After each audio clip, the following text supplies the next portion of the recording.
মাছ মারা শেষ করে যাওয়ার পথে আমরা একটা জালসা সামনে পাইছি, এখানে এগুলো খেলাম। এটা খাই না, এই যে এটা গন্ধ বাদলের বড়া না কি যেন বলে। শুরু করেন, আমি আইছি, শুরু করেন।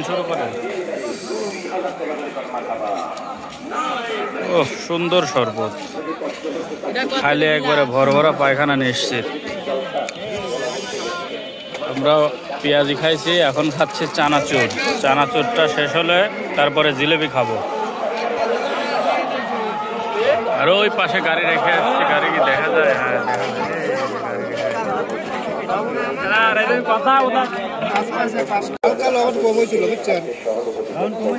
চানাচুর মাখা,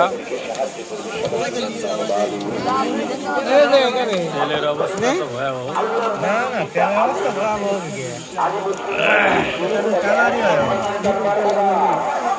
নতুন